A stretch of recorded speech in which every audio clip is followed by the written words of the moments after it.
All right. I think that means I'm alive. So, welcome aboard, everyone, for Virtual Collage Jam for Monday, May 26th. And as I just said in the comments, and hello, Lisa, you're right, ready to go. Awesome.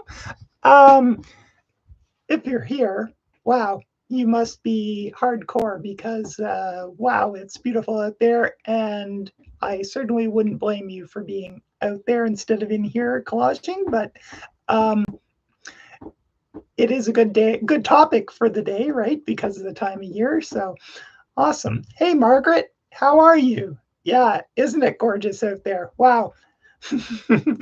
And presumably after a little bit of collaging, it still will be, right? So um, I had some errands to run this morning, so that was awesome to be out there. And I started out with a sweater, and I was in a t-shirt by the end of the day, by the end of coming back. So yeah, it's pretty gorgeous. So anyway, great to have you along. I believe this is the first collage jam that I've done since the artist project. So I'll talk about that a little bit. Annie, how are you? Awesome. Yeah, you. I know you have a gorgeous garden, Annie. So that's awesome. And if you move out west, you're going to have the same, I think, because beautiful weather there and good growing climate, right? So yeah, that'll be awesome too. Um, Penny, hello, Penny. Now, forgive me, Penny, if you've been here before, but have you been here before? Because I'm not. Um, my brain these days, I could well have said the exact same thing a week or two ago, knowing how much I've been trying to process and how little brain is left. But um, okay, okay, awesome. Thank you, Penny. Met in Halliburton, right? Awesome. So yeah, welcome aboard. That's awesome. And Penny, are you going to be back up in Halliburton this year for? I mean, of course, I'd love to have you in one of my courses, but in any course, it would be awesome, right? Um, hey, Kathleen, how are you? Welcome aboard. Nice to have you here with us. Um, and Janice says, hi from sunny, finally, Midland. And same here, except for the Midland part, because, yeah, we've had, like, it was raining buckets yesterday. And it's been rainy a bit, but it's like we're getting the payoff today. Wow. Wow. Um, you're running an art project in your studio in Dorchester. Awesome. That's great. That's great. Yeah. So um, Halliburton, we all love Halliburton. Those of us who have been there, I was going to say unless you had a bad experience, but I haven't talked with very many people who have had a bad experience there. But yeah, if you're running your own project, that's even better. Hey, Susie, I can't believe you're here. That's awesome. Thank you so much for showing up. We should be doing a Mexican wave or something. Sorry, that is hopelessly cliche, but it's great to have you here. So yeah, yay. So Susie, for those, probably a bunch of you guys do know Susie, but I think, Susie, you were in one of my very first classes that I taught at Nielsen. Um, if not the very first, one of the first. So yep, you and Mira and Sue Ackenwalder, Sue and Susie. Um, I think Norma Coyonis was in there as well. Wow, yeah. So you rarely remember all the students from a class anymore, but some of the early ones, yes. So yeah, you took a lot of courses with me. It's true. It's true. So and you're taking a little time away from being in the kitchen, which is awesome.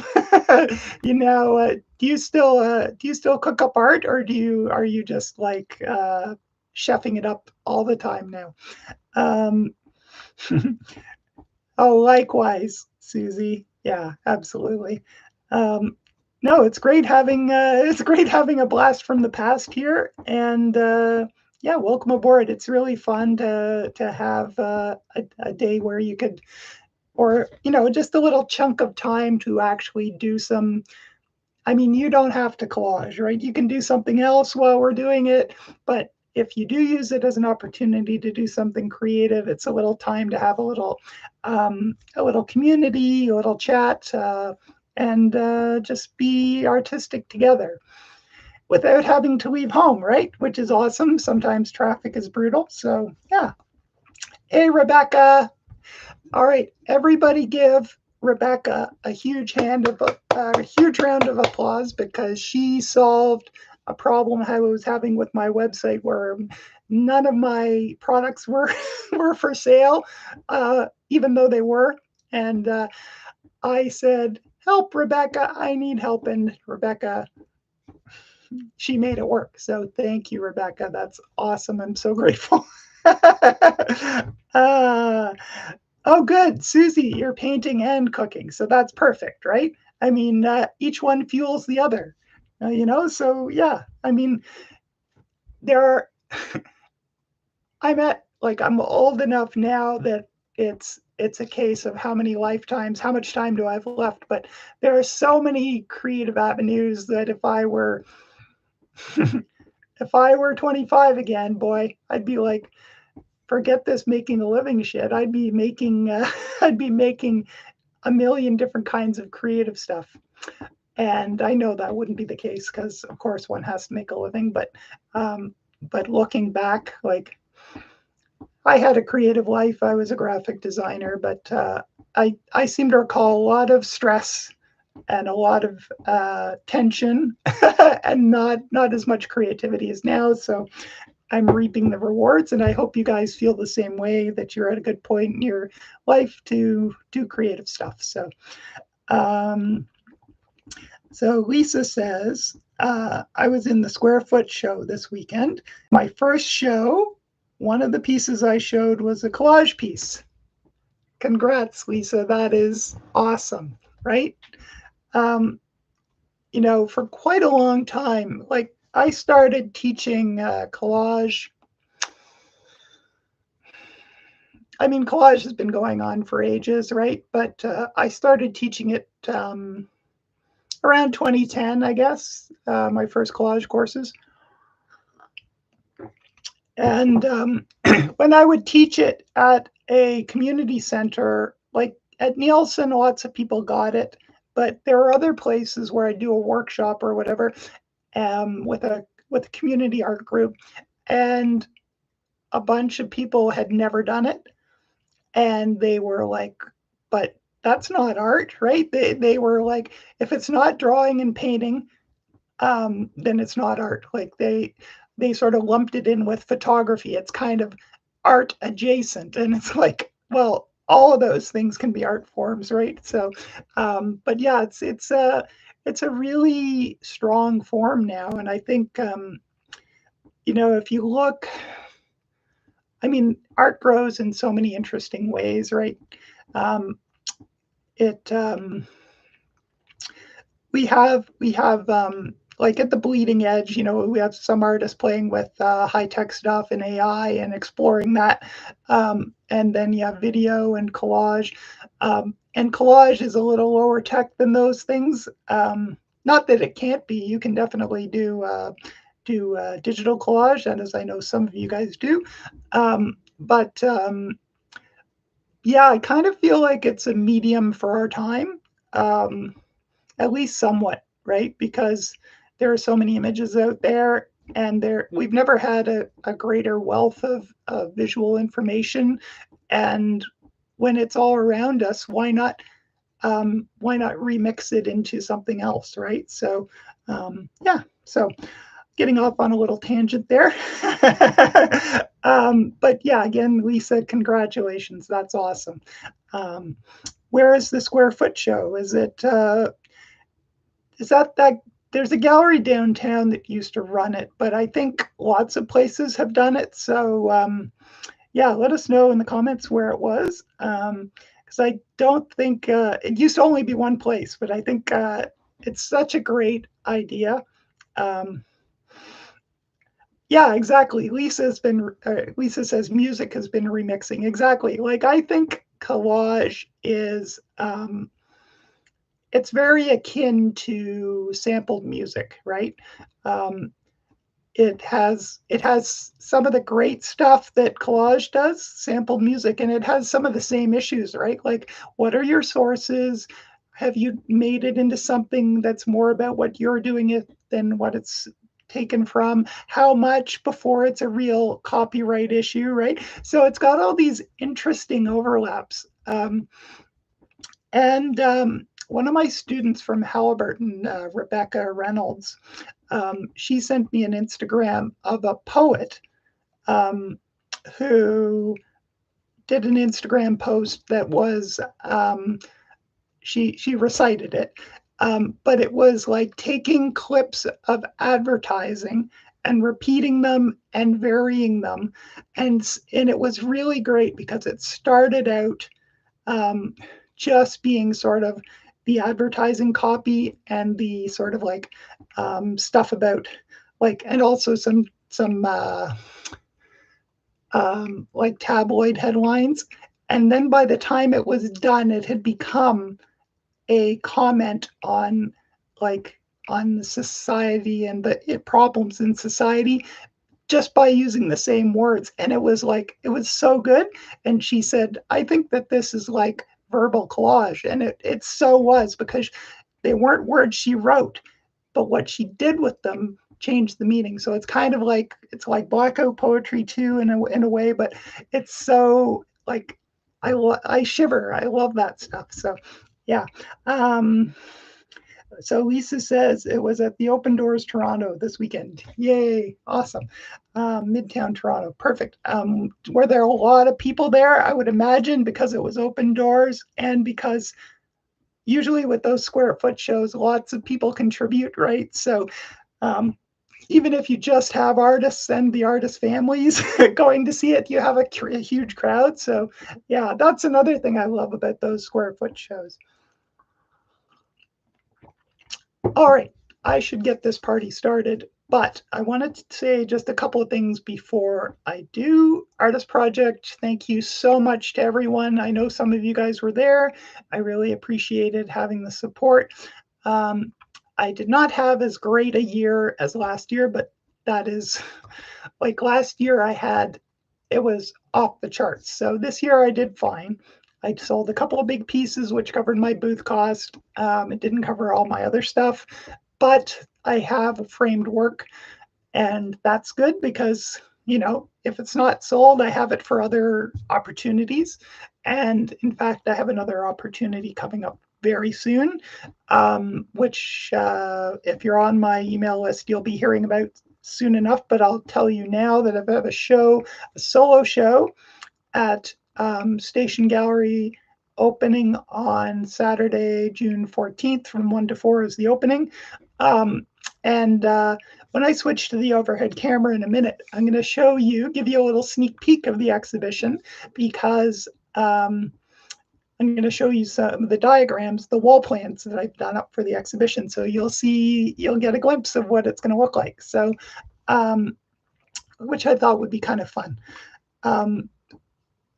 I'm just trying to think. I feel like there's other stuff, but I'm losing my mind. If you're in downtown Toronto, and tomorrow afternoon, Kim and I, but I'll be in support of her. She's going to be at University of Toronto Schools again at her exhibition with her 92-year-old high school art teacher. So they both have work in it. And I don't think he's going to be there, but his work is. And yeah, we did the opening a few weeks ago, but sometimes people can't make the opening day, so she's going to be there again. I think it's like 2 or 2:30 to 4, I think is what the hours are, so that she's going to be there. So University of Toronto Schools is right near Bloor and Spadina. You do have to say you're there for the Keys Gallery, because it's the school has security, as so many places have security now. But if you just say at the front desk you're there to see the art show at the Keys Gallery, they'll let you in and direct you. So yeah, Kim's got some of her work from her Burnt Offerings show, her photographic portrait work. And Dawn, her teacher, Dawn Boutros, has some really, really gorgeous paintings. I know that some of you guys may have studied with Brian Smith, and he and Brian Smith got along really well. And no wonder they're both lovely people and both amazing figurative painters. So, yeah. So, Lisa says yes, more than she expected in terms of how many people were at the show. Yeah. Um, I forget the gallery that I went to, a couple of them, a couple of the openings, but they were basically salon style square foot from floor to ceiling, like chock a block. The wall, you couldn't see the walls because they were all square foot, and they just like tiled the entire gallery with paintings. It was glorious, right? So you're like, no, there it is, or where are yours? Oh, they're down over there. Or hers are way over there. So yeah, it was awesome. So, all right. Um, I will switch to the overhead camera, give you a little glimpse of the show, and then we'll get blooming. Now, I know some of you guys are probably already halfway through your first collage. I'll just say that the prompt is always optional. I mean, I say this every time, but for newbies, right? The prompt is always optional. If you so desire, play with it. If it doesn't rock your boat, just do something else, right? And just hang out with us. So, all right. So screen's going to go black while I switch the camera to the overhead mount. Don't adjust your set. This is temporary. Just got to get it in the overhead here. It's it's relatively low tech. It's just like like one of those light arms with the with a light on it, and a sort of half-assed camera rig. I can't get the cord to stay out of the picture. Oh well. All right, so let's get it. There we go. Maybe a little more there, and sort of reasonably straight. Okay, so, and I'll get my working glasses on as opposed to my computer glasses. And just before I dig in, I'm going to show you, so this is how I plan out an exhibition. So this is actually just a photograph of the entrance area that I've just put my sign into, just digitally, very roughly. So that's pretty tiny, but and then I'll just show you, oops, messing with the cameras. All right, follow it down, camera. You can do it. It's going down here. Sorry, guys. The autofocus on the camera is great when it works, and it doesn't always work. I'm just trying to give it something high contrast to grab onto there. All right, so, and then this is one of the walls. And so the didactic, which will be just inside the front door, will be the curator will write. And then these are the 30 by 40 framed works, some of which you may have seen before, some of which were at the Artist Project for the first time. And then this massive one, a person, for reference, is about this tall. So this is 10 feet high. This is going to be one of those scaled up prints. And each wall of the gallery is going to have one of those to sort of anchor it. So same thing here, right? Some of the smaller pieces, and then one really large 10-foot tall, or this one might be slightly under 10-foot tall piece. So this is the back wall. This is the other side wall. Again, I sort of roughly chose which color a wall would be. So this is sort of pinks and oranges for the most part. the previous one was sort of whites, blues, reds. Again, a 10-foot tall by 7-foot wide piece, which is going to be awesome to anchor it. And then lastly is they have a one painted wall just to the side of the doors. And so this is going to be a slightly smaller one, a bit smaller. It's still 8 feet tall by 6 feet wide, so it's quite big. These are going to be some original collages, the collages that are, because these are prints, obviously. These are the originals, so you can compare what they look like when they're printed versus the originals. And there's a small wall here, and I'm not sure whether I might leave this blank or I might put 2 small works there. So, but I just thought, it's always kind of cute to see. I love models of any kind, right? Like seeing things small. It's not an actual 3-dimensional model, but it's still kind of fun to see. So I hope that was interesting. And let's get on with some collaging. And you guys are saying, well, you may be getting on with some collaging, Kat. I'm halfway done my first one already. So I'm just going to check in with comments, and then I'm going to get my collage going.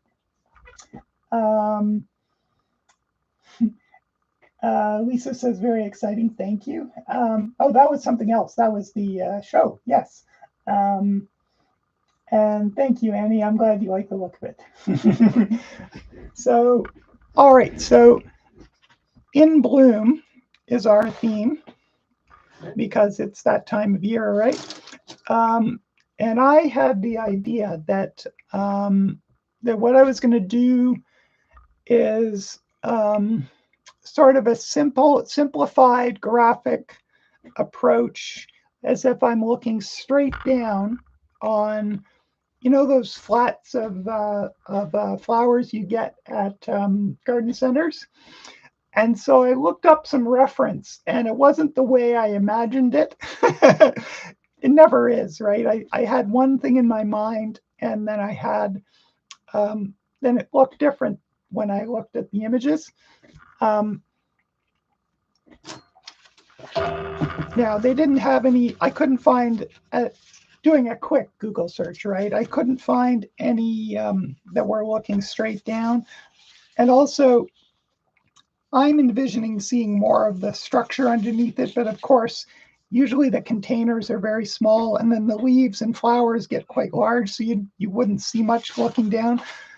But I'm going to use a little artistic license and pretend that you can.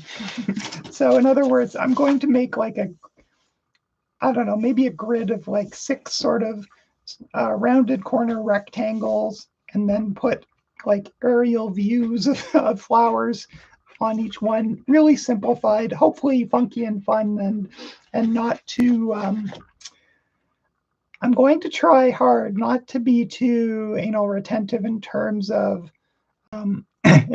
detail and everything, famous last words, but that's the plan. So while I'm working on that, pop in the comments what you're doing. Are you, first of all, I know there is a big overlap between artists and gardeners. Like one of the courses that I came up with during the pandemic was art from the garden, because a lot of people were stuck at home, so they were getting a lot of time to work on their garden, right? And it also was a great place to be able to sort of retreat to and immerse yourself in during the pandemic, right? So, and it's I've never been much of a gardener, but I appreciate people who are. And I know a lot of artists find that another creative another creative avenue that they really enjoy. So, so I got off on a tangent, but I was just thinking. So let us know in the comments if you're a gardener and what your plan for this is in terms of in terms of what's your subject? What are you thinking? Or if you're doing something else, let us know what that is.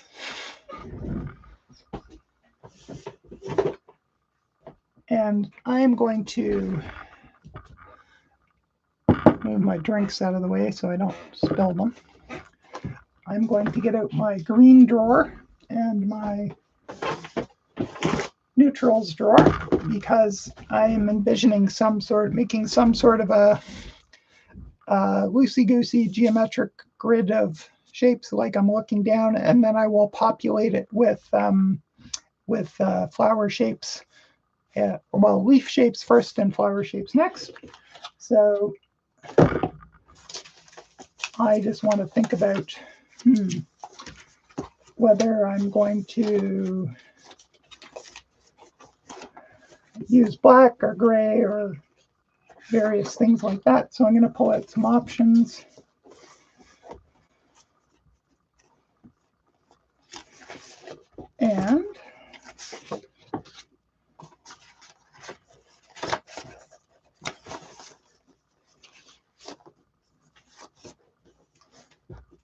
And just consider which of them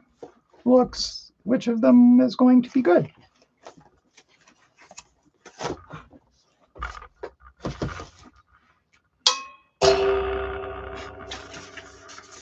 All right.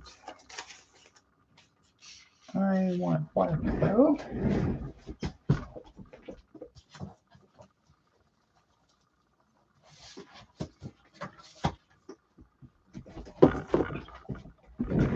Black, as you guys know, is one of my key choices for bases. It might or might not be here,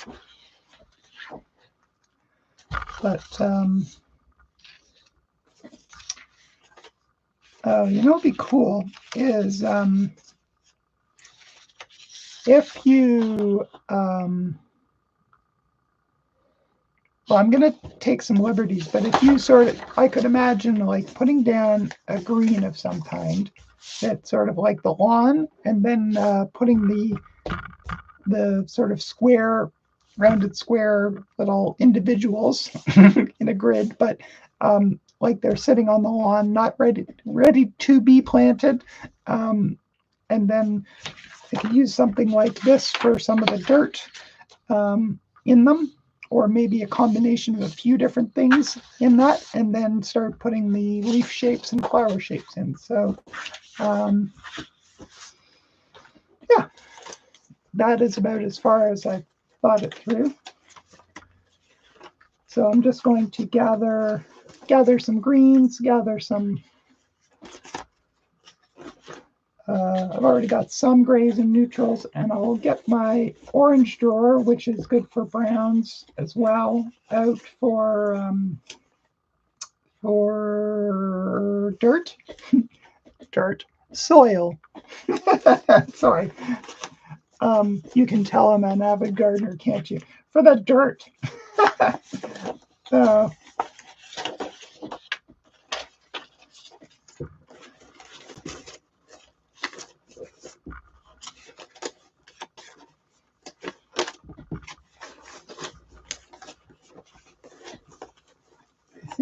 I seem to have a lot of flat greens in my greens drawer, or photographic greens. I'm looking for something a little more interesting than that.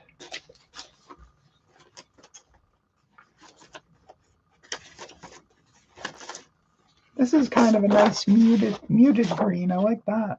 Whether I'll end up using it or not. Yeah, so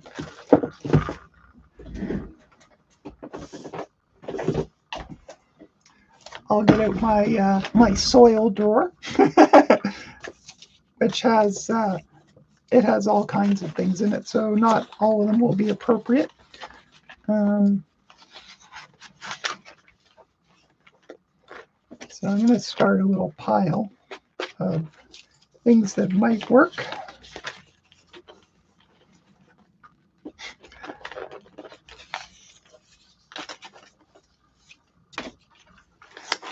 Ooh, that's a nice one.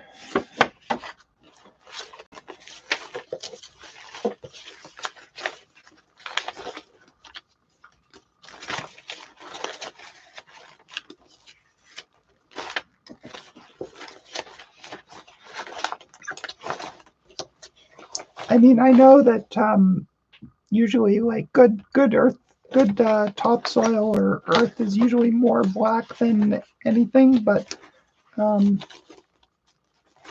I use sort of dark gray, black, and maybe some dark browns, it'll have a nice range of stuff,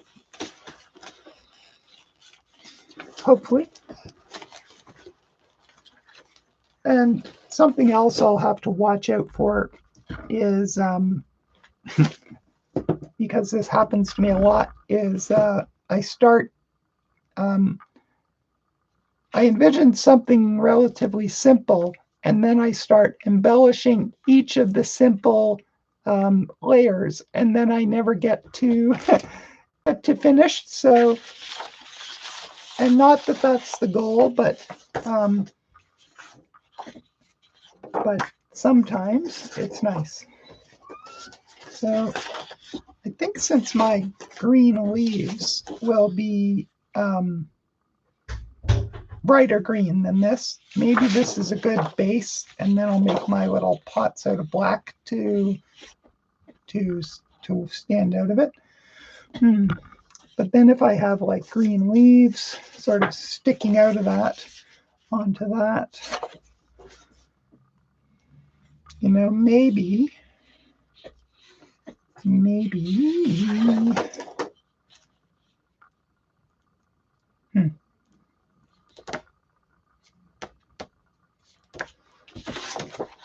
I'm just contemplating whether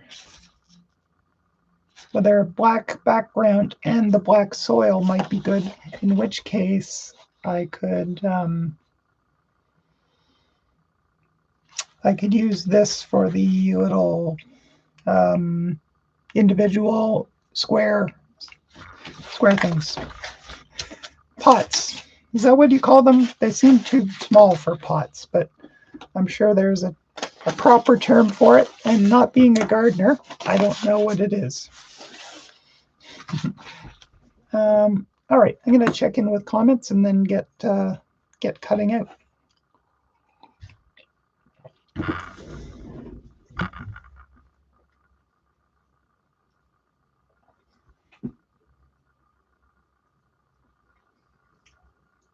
Wow, okay, there's several lovely comments here. So Susie said she's jelly printing, which is awesome, with gel press, awesome, and 3 plates. That's so cool. And there's actually this nice feedback between collage and gel plate prints, right? A bunch of what's in my drawers of different colors is old jelly plate prints, because they look so good in collage. So, and Margaret says she loved that class. I think the art from the garden, and Annie loved it too. Thank you guys. That's so kind. It helped me. Annie says it helped me further appreciate not just the blooms, but every stage of a plant. Exactly. You know, like. Of course, the bloom is the money shot, right? It's what we're all sort of dreaming of. It's what we're planning for when we plant things, especially flowering things, obviously. But there is beauty in the whole cycle, right? Just like there is in so much, right? It comes into its sort of peak and its delicious, wonderful perfection, but that is just a part of the arc, right? So yeah. Rebecca says she is a gardener, but haven't started anything this year. Rumor has it that our backyard will be dug up by building owners. Oh no, this summer. So why bother, right, Rebecca? Not start anything until you know what's happening. Yeah, and like they probably treat their tenants like they don't need to know because it's not in their place, right? So maybe like I can just imagine that this fall you'll hear that, yeah, we decided not to do it this year. We're doing it next year, but you didn't know that until it was too late, right? So I hope that's not the case. Um, Susie says she's not a gardener, but she's enjoying creating a Zen garden in her backyard this spring. Oh, Zen gardens and sort of Japanese or those like, I don't know if you're thinking of like the pea gravel or just like the beautiful shapes and greenery, but Japanese gardens or gardens inspired by them are so beautiful. Um, Lisa says, my daughter is reinventing our backyard this year for her father's birthday. Wow, what a beautiful thing to do. Um, and Susie says, she may become a gardener just taking care of the Zen garden this year. Exactly. I mean, we have to work with what works for us, right? So um, some of us just love some beautiful flowers, and nothing wrong with that. Some of us love the sort of landscape gardening aspect of it, right? Some of us, like her, um, pointing at myself, by the way, if you didn't look up, don't seem to be very good at anything. I can sweep the patio. That's what I'm good at. Yeah, the gardening that I do as contrast is if I do anything, it's just kind of like mowing and sweeping up so that we can actually use our patio and tidying, but not really growing much. So, but we have to find, but getting back to where I was going, we have to find what works for us, right? So, do what makes your heart happy, right? So, um, Margaret says she's doing a collage of things that she doesn't want to bloom in her garden. Oh, are you pro or con dandelion, for instance? um, Penny says working on a self portrait using Deb Weir's. I'm sure I'm mispronouncing that. Deb Weir's style of wonky faces and adding collaged eyeglasses and earrings in a shirt.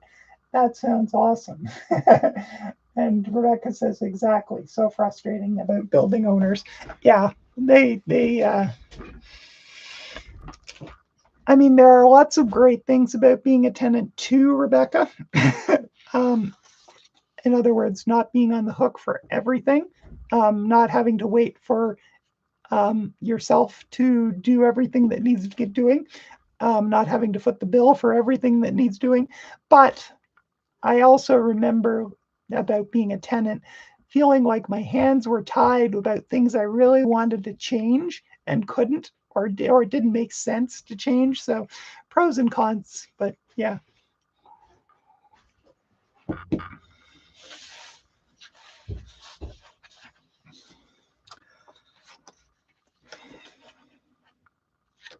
All right.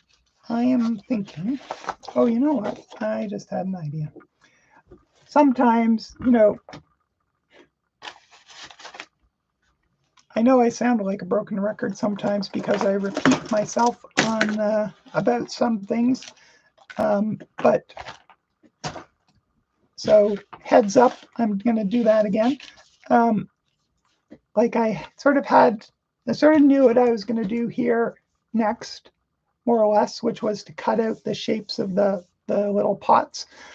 And then I went to look at the comments, engaged with the comments, and then coming back, I had an idea about an evolution of it. And so, just to say that, just without belaboring the point, because I've belabored it plenty, I think creativity works best when we give some thought to something, then we step away from it, either to work on another project or go make dinner or talk to someone or whatever, and then come back, having had our subconscious uh, roll it around in our head for a little bit. So the thing that came to me was the idea of well, at first I had the idea of like drawing it on the back so that I could cut it out without the drawing lines here. Not that it's going to be a complicated drawing or anything, but just to, but then I just, because it's useful, it makes it a little easier.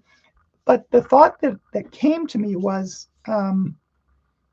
that I could make it all one piece, but have them as if they're touching but different angles. Like usually when they're in a flat, they're actually usually all molded into one piece with a lot of different compartments. But I'm going to take some artistic liberty and pretend that they're individuals, but they're sort of slightly jostled.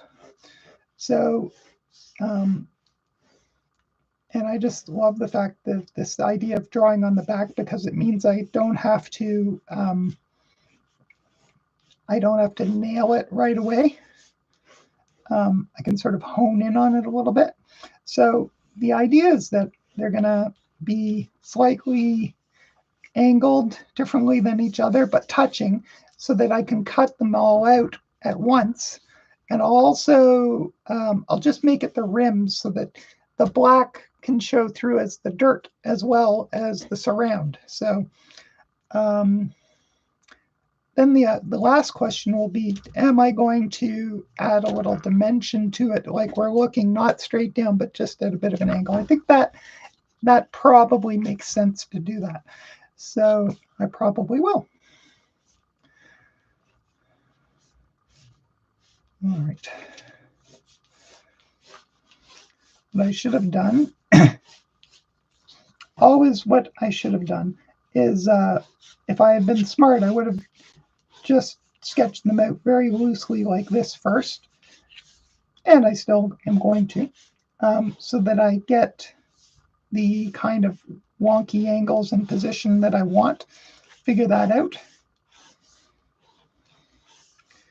And maybe this one will bump into this one just a little bit, but I don't want it the same angle as that. So maybe either it's going to be more this way or more that way. I think maybe just, yeah, maybe more this way, I guess. Then it's going to be exactly the same. So this is one angle, that's the other. So maybe this one's almost straight. This is a very good thing that I'm drawing it. So it's interesting, you know, because if I had just cut them out individually, I could have jostled them as I positioned them. But because I have this idea that they're going to be cut out into one piece, which is going to make placing them easier, but composing it a little harder, then I have to sort of work it out in this way.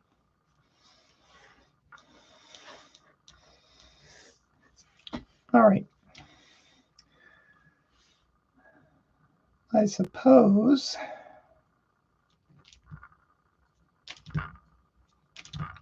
so. One reason not to do it like it's at a bit of an angle is that it would affect. If I did it this way, sorry, finish your thought before you move on to the next one. I can hear Kim saying in my ear, even though she's not here, she's still here. Sometimes my students say they can hear me in their head.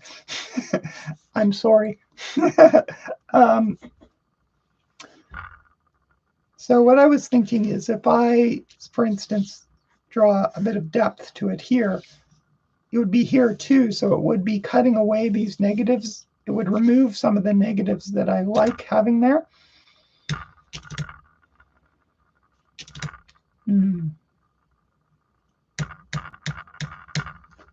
Unless I did 2 tiers. In other words, these sort of top rims are going to be gray, because this is a dark gray painted paper. All right, I have an idea. And then what I'm going to do is glue it down to this one, which is black, right? And then I'm going to use the black as for the depth. And then I'll use something else that they're sitting onto I haven't got that part figured out yet, but one thing at a time, right? So I'll just roughly draw in the rims. These should be maybe a bit more rounded, and I've got them. And then I'll get cutting them out. I do want to make sure they're touching. Here they're not going to touch. Make a note, no touch. But this one will be, so it should be fine. It'll hold it together.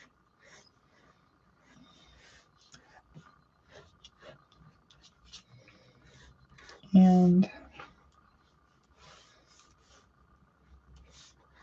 this bottom should be a little bit more of an angle.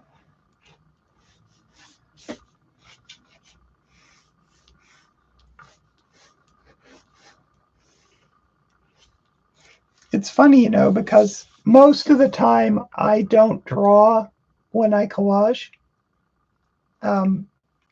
I usually say draw with your knife. So just goes to show you that never say never. But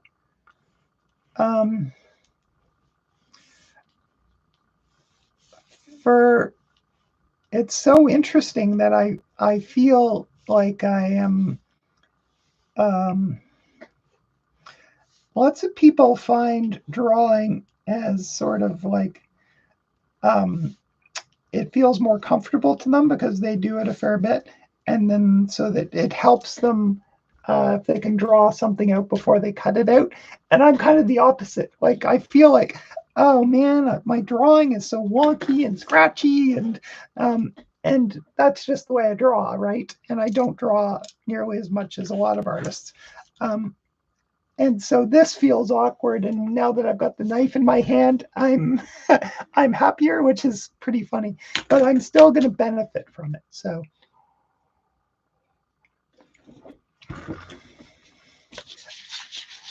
and just knowing that people, I mean, this might be interesting too, is to cut this out so that you can actually see some of the drawing, but that isn't the point for this particular one, but it could be, right? So I did was it a course or it was a short course or a workshop earlier this spring on drawing and collage, because they can be very interesting together. And so we drew things, and then it was drawing and decollage, actually, now that I remember it. And so we drew things and then put them into decollages. We drew into and onto pieces that we were decollaging. So it actually was really interesting. And I feel like, again, it's that how many lifetimes does one have? But I definitely felt like it was something that I would like to explore more. So you never know, I might.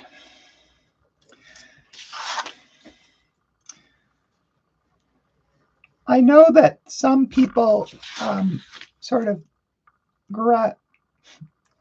whatever the opposite of gravitating to, they sort of shy away from. That's it, shy away from collage because they don't feel like it has enough of their personality in it. Whereas a drawing or a painting, they can see the way they paint, they can see the way they draw in it. And so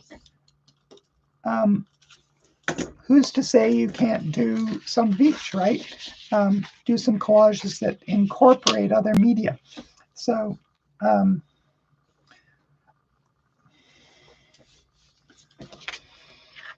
I've got so many lines here. I'm having trouble remembering which things I've cut and which things I haven't cut. So, all right, then they touch. So I want to cut all the way across.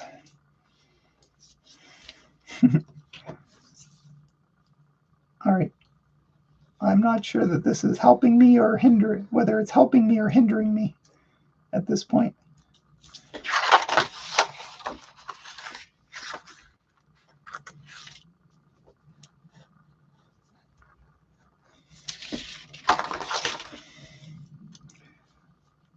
And I just had the realization, this is me, right? I launch into something, and as I start doing it, I start figuring out how I should have approached it.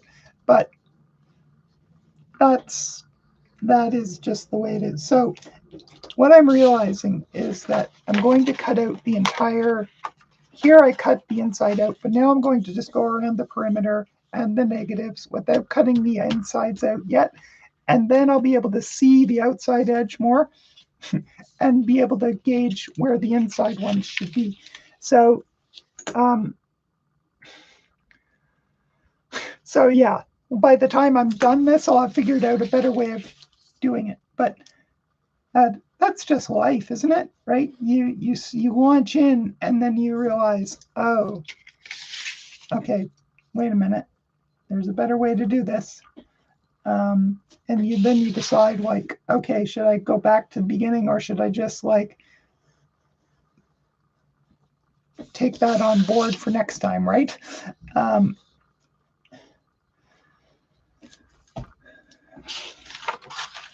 But something I'm a big fan of is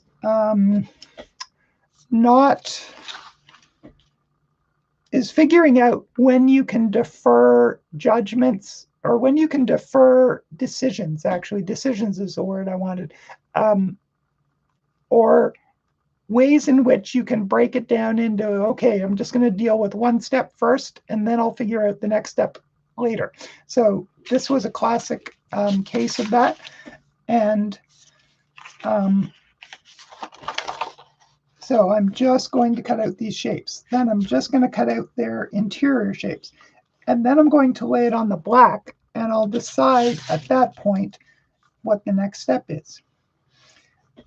Like, should it still be on black? Should it be on something else? Do I want to add a little dimension, a little depth to these containers or not? Because I think we can get, I don't know, I do anyway, but I think it's so easy to get log jammed trying to figure it all out before you start. And well, it's true that if we had the brain capacity to like figure out all the steps in advance and then just do it, that sounds great in theory, and occasionally it would work, but I think most of the time it'd be like you'd get halfway through and realize, oh, you know what? One of those steps I'm going to have to change, or actually I should have done this thing first, or, there's only so much that you can plan ahead, right? And I, as an artist, I prefer to sort of be in that zone where I'm still open to discovering possibilities as I go.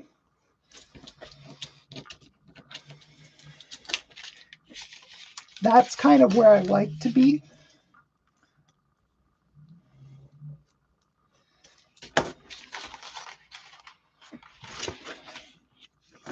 So I'm just flipping it over now so that I can actually see where my cuts are and where it's not quite connected. Because here it's just the cut line. On the other side, it's all of those drawn lines, right? So a little easier to figure out here. So, all right, getting there.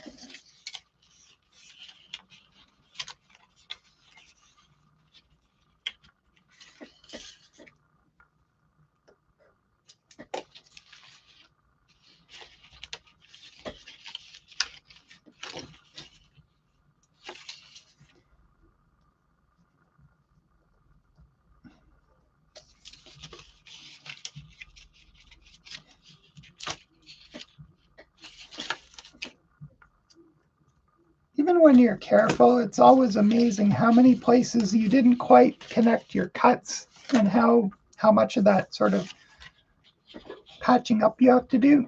So now I can sort of see their shapes better, and I think it will. Well, I'm going to do the negative that's in here first, because that's also part of figuring it out.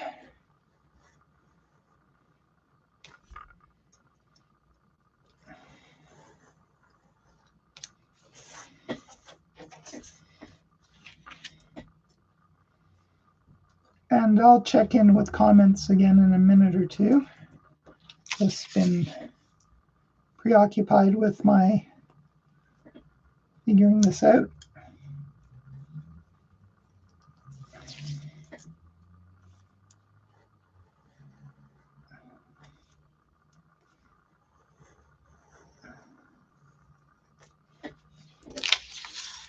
I think all of my rounded corners are wonky, but you know what?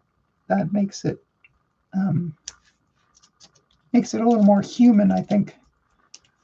So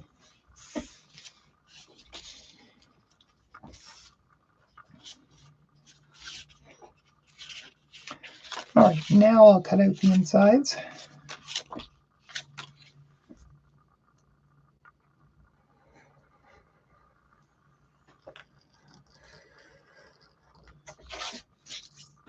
And while there's still too many lines that aren't where I want them, I can at least sort of see where the perimeter, the white perimeter is, so it is easier.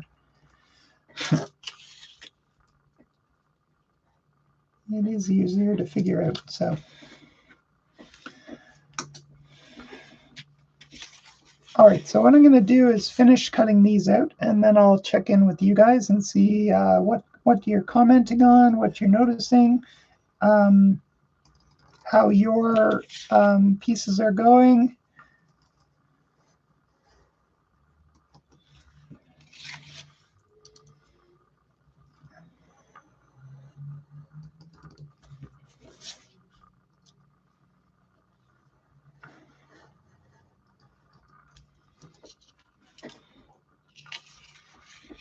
Yep, they're still wonky, but you know what?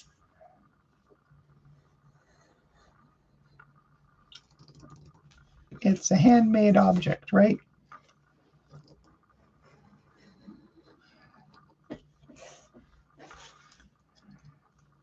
For so many years when I was younger and a less experienced artist, I used to think, despite what my instructors tried to tell me, that when I drew things that weren't perfectly proportioned, that weren't, I think proportion was and still is one of my bugbears, but I really, really was always trying to be like as perfect as possible. And it's taken so long to get over that and realize that art has more character when it's way more interesting, it's way more personal, it's way more beautiful when it's imperfect, right? And in fact, it's got more character, it's got more interest, and arguably that makes it more perfect, right? So it's that perfectly imperfect thing.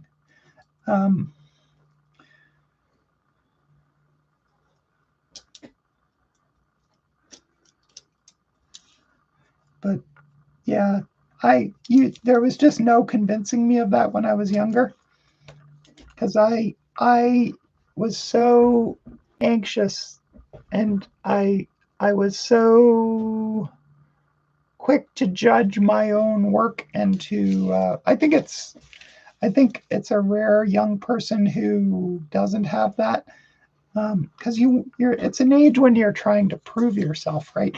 You're trying to demonstrate that you're good at something, and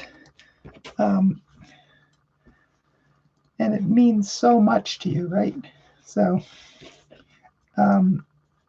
not having been a parent, I didn't have to navigate that, but you know, if you were a parent and you managed to help your kids with that, thank you for doing that, because it's wow, that's hard work and good work. So all right, so there are my sort of wonky containers. And now what I'm going to decide is if I'm going to add dimension to it. And another thing I'm going to think about, I guess, is what I'm going to do for dirt. So I'm going to try a few things in there for dirt. But frankly, I'm really pleased with this. And there's something fun about the fact that it's just the one piece. I don't know why. Like, it didn't have to be, but I just love the fact that it is. All right, so I said I'd check in on comments. So look, we're past the 2/3 mark, and Kat's already got one thing cut out. Oh my goodness, I am pretty funny.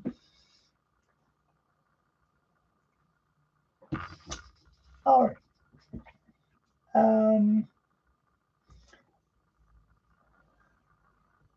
I hope you guys are still hearing me because I don't see any new comments. Maybe you've just been working hard, and that's all well and good. The timer's still ticking, and no one has commented that they have lost me. So I'm going to assume that you're just working hard. So, I'll get back at it. All right. So a couple little white bits that I don't want to show. Turn them off. Well, and actually, that's no big deal either, really.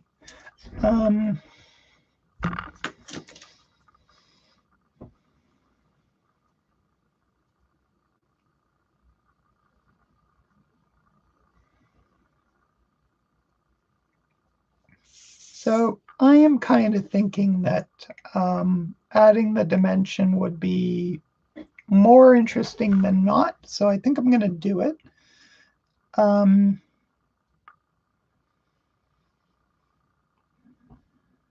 And so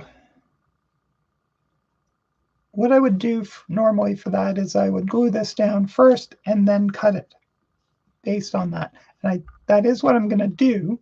I'm just trying to figure out now whether I want to then cut these. Do I want to cut these holes through it and then show something else for dirt through it, like underneath both the black and the gray? Or do I want to slip something on top of the black like that before I glue it this frame on top? So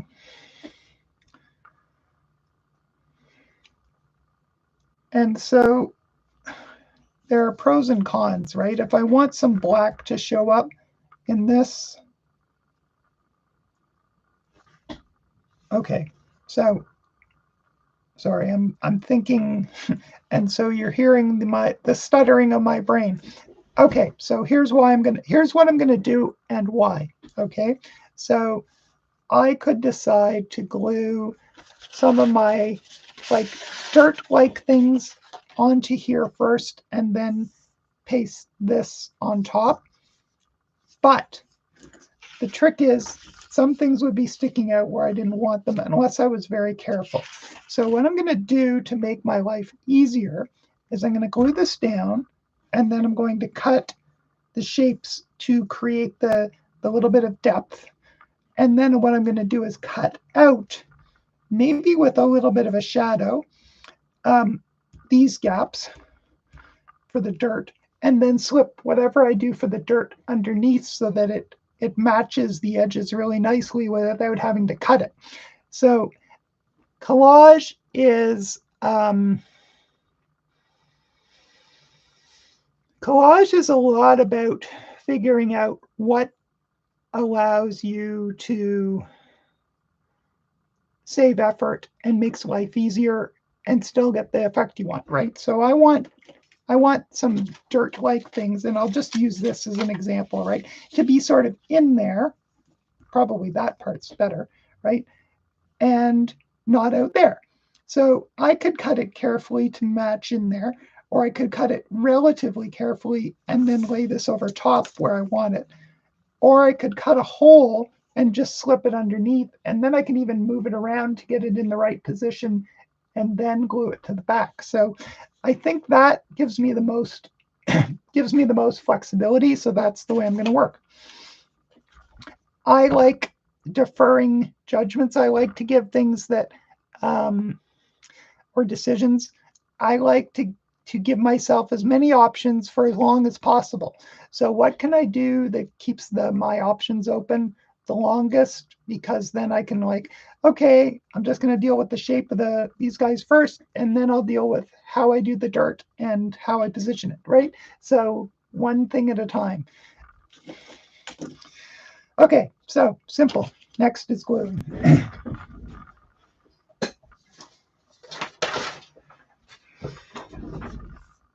Gluing one thing. Woohoo! I know. It is sometimes to laugh.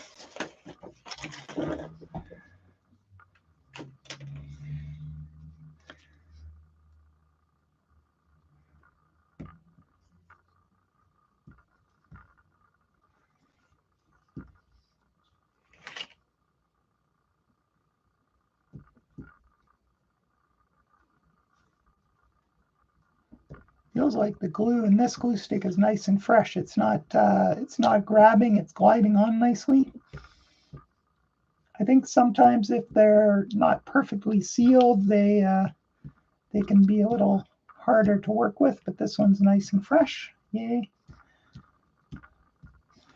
All right, so lift that out, and I'm going to take a quick glance to see if I've got any blobs of glue waiting to. I think it's mostly okay. There are some there, but that's fine. That's what the glue sheet's for. So now I'm not worrying too much about exact placement on my black because it's just going to be used for the depth, and then the rest will be cut away. So I'm just putting it more or less centrally and rubbing it down a little bit. And so if you guys weren't watching, what I would normally do is put a book on that for just a couple minutes or something heavy but this time I'll just press it down for a minute, a quick press with my pad, just to make sure it's in good contact, and then I'll move on.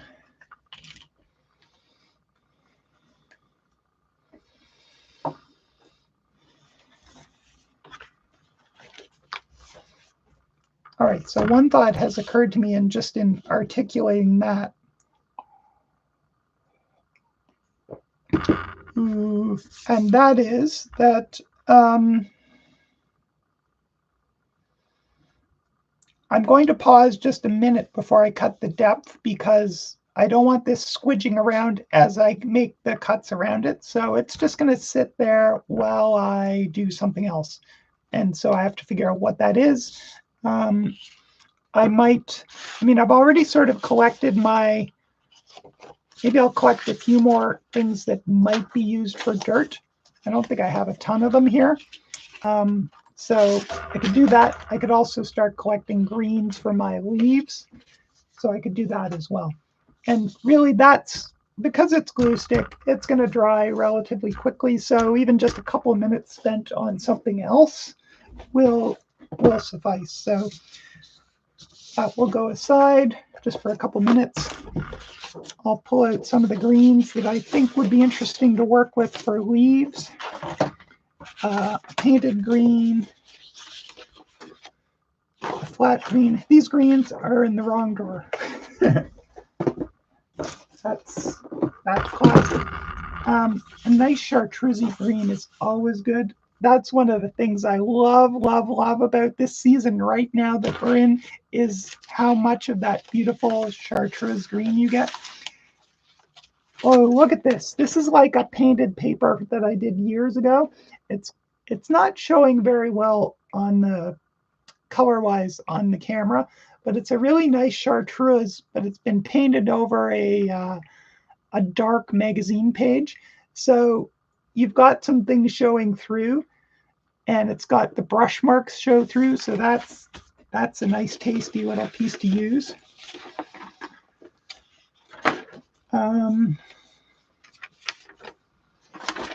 Sometimes I might even use cut something out of an actual photograph, not to cut the leaves out, but cut a leaf out of this shape out of those greens. This is a photograph that I found online and then changed into a black and white photograph and printed on a really bright green paper, high contrast, that I used for one of Kim's presents, but I didn't end up using this one. So it's this nice wreath, but it might find its way in there somewhere. And that's the great thing, right? Like these drawers of mine, they are where I put stuff that I don't end up using, or that I find as I'm tidying up, like, oh, that's green, I'll chuck it in the green drawer. This has been carefully done, but then I ended up not using it. So it goes in here and it might find its way into the next project. And over time, things build up, right? So Susie is doing gel plate prints, right? So this is a scrap of some gel plate prints I did on a Christmas theme using stars and trees that I didn't end up using. So you can see I've used bits of it for collage, and it's so beautiful and rich and interesting and very much unlike either flat color paper or photographic. So it makes for a great collage material as well. So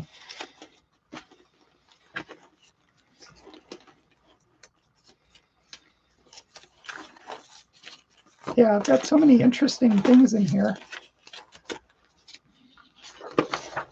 A time-lapse photograph of water running. So, I will definitely not get around to using all of these, but I'll just pull them out. And it's also, what I'm doing here is also that thing we were talking about earlier of, I've taken my mind off the how I'm going to do the containers temporarily, and now I'm thinking about color. And what's good about that is I'm not then launching straight into cutting the leaves out yet. I'm just thinking color. Oh, this might be good. This might be good. I'm giving myself some options, right? But I haven't actually started. But that's loading it into my brain, right? Without having to then move right into it. So I'm getting 2 for the price of 1. Now I'm putting that aside mentally and physically. Coming back to this, which I have been away from for just a little while. And now I can sort of see it with fresh eyes to some extent anyway, which is great.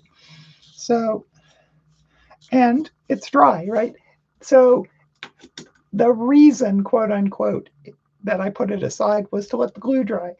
The side benefit is that I have got away from it for just a little bit, and now I can sort of see it with fresh eyes, which is kind of fun. So I'm going to add a little bit of depth. And in this case, I am going to take the risk and just draw with my knife, because I feel like I can get away with it. We'll see whether I'm right. And I'm also going to add just a little bit of depth on the inside, like that.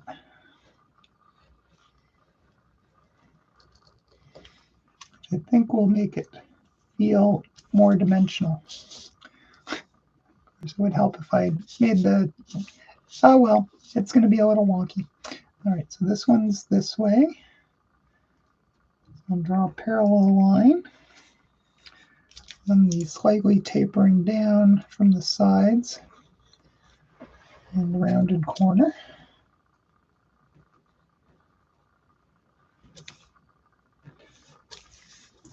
So part of me is thinking, oh, maybe this is too much depth, but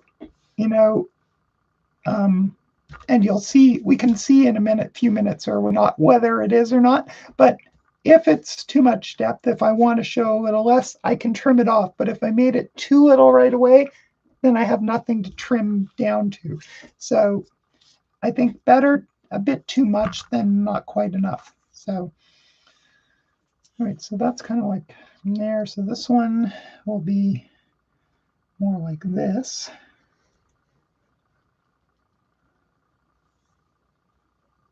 And you'd see just a little bit of this side. And let's get that rounded corner. And this depth here.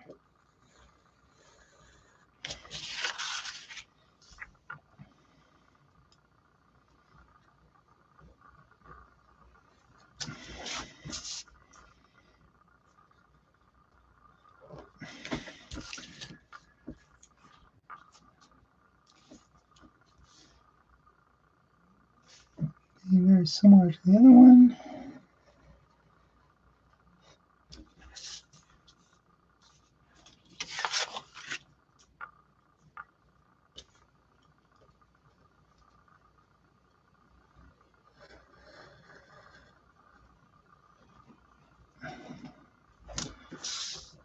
All right, now I have to, this one you wouldn't see it underneath because it's getting obscured, so I'll just do this part. This one, same thing, would be like that. This one, same thing, be obscured. So it's like that. And this is a very similar angle to this one, so it's kind of like this. And showing about that much of that.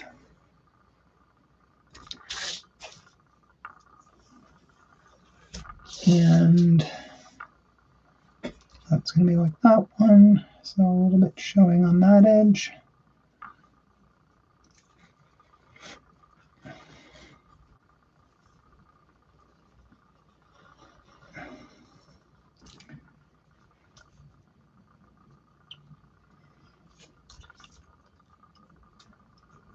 I think without actually having something to refer to, like an actual photograph, I might be wrong about some of these shapes, but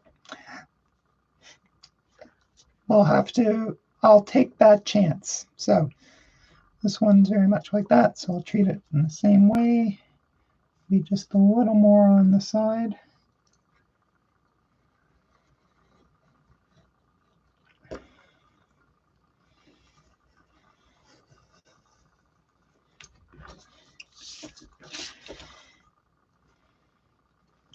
And I know I've been sort of talking to myself as I work my way through it. Sorry about that.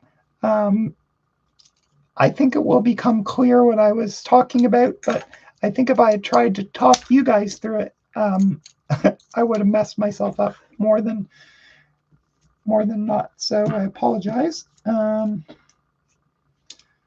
trying to pick up my little blade and put it somewhere safe. New blade for this part. And I'm noticing that this one's a little too thick, so I'm going to take this opportunity as I cut the entire thing out to fix that. Correct it a little bit. This means this will come down a little further.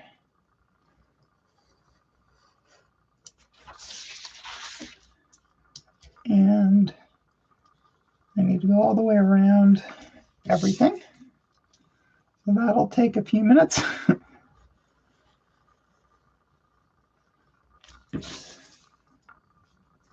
So again, I think I'll do what I did before to try and keep things simpler. I'll just do the entire perimeter first and then move on with other things. So like anytime you can sort of bring some sort of systematical thinking into, like, I'm the worst for this unless I'm watch myself like a hawk. I'll do a little bit of this and then I'll move on to something else and a little bit of that. and I'll miss all these things, and I'll be like, really? I didn't cut that part out? And sometimes it's not a big deal, but sometimes it's like, why is that like that? Sometimes it's critical, sometimes it isn't, right? So in this case, there are a couple of things in the gaps in between these that will be critical, so I'm going to leave those till later, where cutting out the wrong thing would defeat the purpose of what I'm doing here. But the perimeter, I think, is fairly straightforward. Now watch me find out, oh, actually, there was this way in which I didn't realize, and I made a mistake. But so far, it's okay.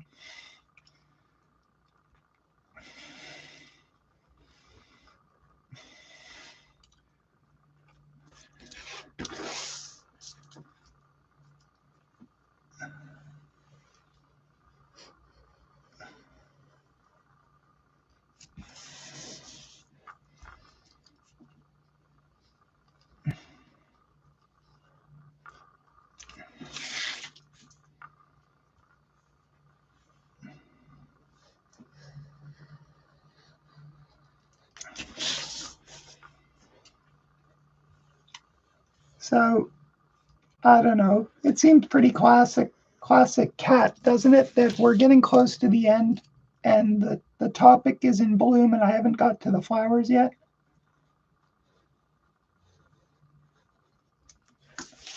That's pretty funny. But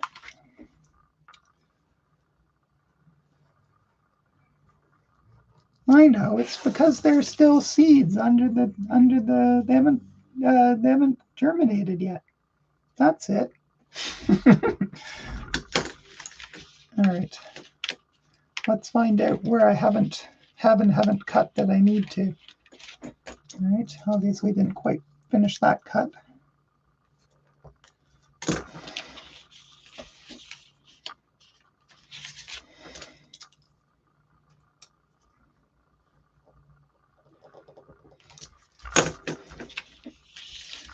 All right.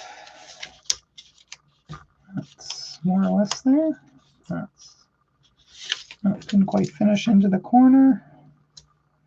And I will check in with comments in just a couple minutes once I get this out.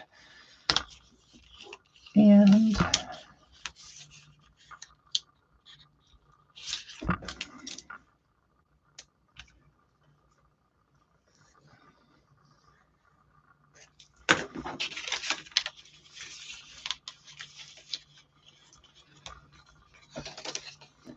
all right, so I haven't cut the negatives or the dirt area out yet, but starting to feel a little bit, the dimension's a little wonky. This one's a little too deep, but I think it kind of feels like what I was hoping, and it will be even more so once I get these negatives out. And so I just want to make sure I'm cutting the right parts.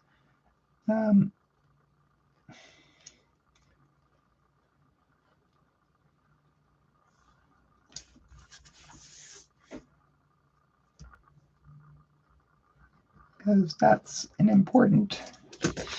that's kind of critical here. That is, cut the negatives, not the depth, right? Remove the negatives. So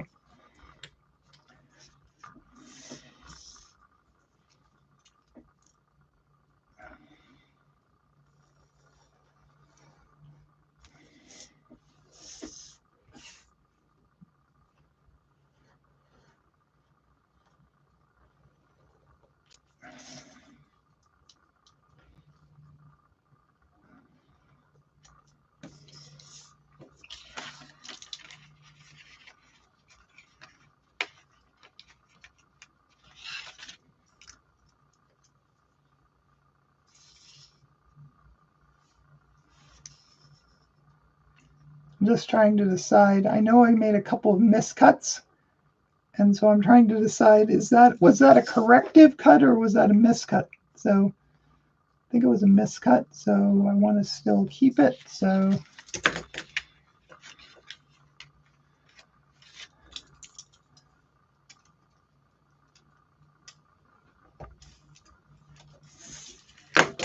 All right, so as you can see when I put it on a white background, now they each have depth, like they're, and I think I'll probably tweak that a little bit to be a little more even, and maybe a little less. Let's put a piece of white paper on it to see whether a little less deep would be better. I don't know.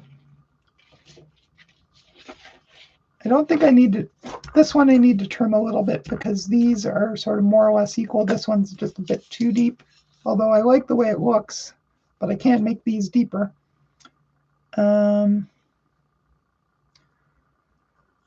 But maybe it's, well, I have an idea, and that is to just make it a little less wide, because there's something cute about them being small, like not a little less wide. So maybe that'll work.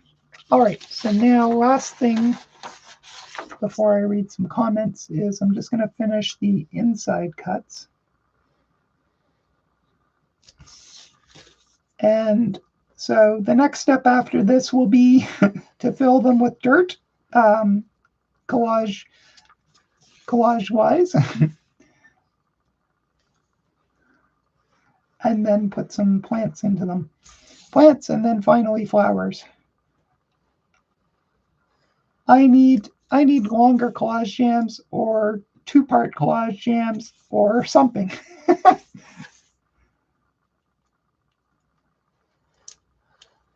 Or to maybe just learn to work faster. But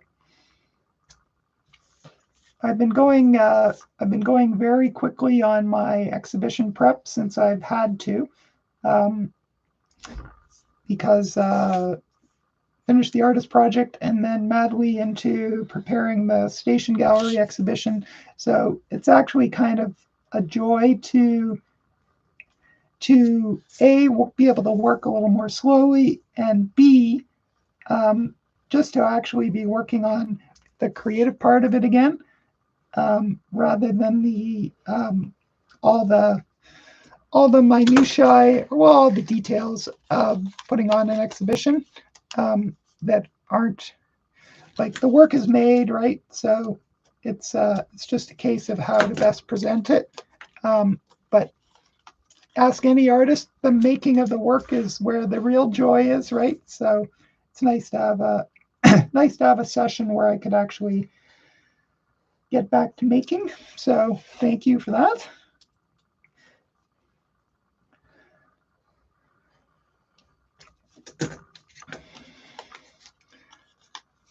All right, so the idea here is that it's like you've got the depth of each one, and then once I fill it with whatever kind of thing I want to use for dirt, you'll see a little bit of a black edge, like the side of the container going down until it hits the dirt. If I had been even smarter, I would have made that irregular because dirt would be irregular in there. Missed that trick, so it's going to be, but I might be able to just chew into it a little bit and sort of retrofit that. But that seems kind of fun, don't you think? Just that. So, all right. So that's as far as I seem to have got. So I'm going to check in with your comments and then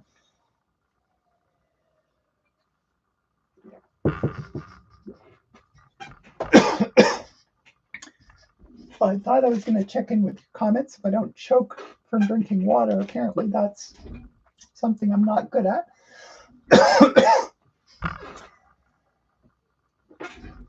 All right, let's see. Thank you, Rebecca, for confirming that you could hear me. You put that in there half an hour ago. Kathleen says, I do like it when you talk about your process and planning. You've done more of that today than usual, and I really appreciate it. I'm glad, Kathleen. Thank you. My planning, I mean, don't get me wrong, sometimes I actually do plan things out when it's a more sustained body of work.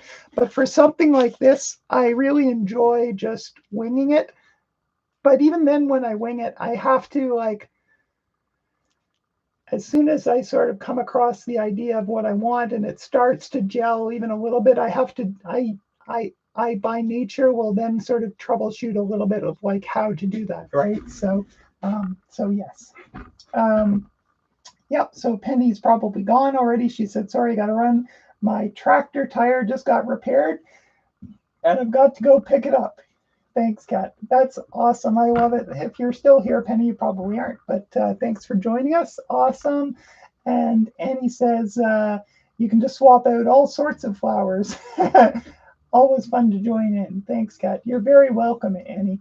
I will definitely put some flowers in, but the idea will be to have them sort of the leaves and flowers sort of coming out beyond where you can sort of see some of these things in the gaps, right? So, okay, I'm just gonna swap to my back to sign off and back to this view. There we are. And I'll just say a couple of things. One is if you have done a collage or if you finish a collage, like I have started one and you finish it, please don't forget to post it in our Virtual Collage Jam group on Facebook. So if you, most of you guys are probably already members, but if you're a newbie, search Facebook for Virtual Collage Jam group and you will find it. You have to request to join the first time. I will let you in, and then you can post along with everyone else and see what other people have done. It's always fun to see what other collage artists have done with the same prompt. And even if you worked without the prompt, but you made a collage during Virtual Collage Jam, or you made a collage, right? That you just want to share with other collage artists. It's a really kind, supportive, friendly place to post collages. So please do. And I had the feeling there was something else, but it's, just what's next? I'm just going to check my calendar. It will be 2 weeks' time. I think we're at 3 weeks because of Victoria Day there, but our next one will be on June 9th, and that will be the theme is misanthrope. I thought, it'd be fun to have like a kind of a curmudgeon-y kind of prompt. There are lots of positive prompts that we choose here, but sometimes it's good to have a one with a little bit of edge to it. So if that's fun, hope you'll enjoy it. And if not, you can just say, you know what, I'm going to do something else. So, and as Rebecca says, don't forget to click like. Thank you, Rebecca. Because it's true that the more likes our Collage Jam videos get, the more likely that other people, hopefully collage artists, find us and join us in future. So we have had people join us from, like, since the inception. We've had people in France, Germany, the US in a couple of places, Philadelphia, and the West Coast. And I think we had someone from somewhere else recently. So yeah, I my memory being what it is, I can't remember off the top of my head everyone, but mostly it's around here in the Greater Toronto area, but there are some joining us from afar, which is awesome. I think that's it. So get outside if you're in this area and the weather's beautiful, and enjoy it. And I look forward to seeing what you collage in the Virtual Collage Jam group. And we'll see you in a couple of weeks. Thank you very much, everyone. Bye. Where's my end stream button? There it is. All right. See you guys.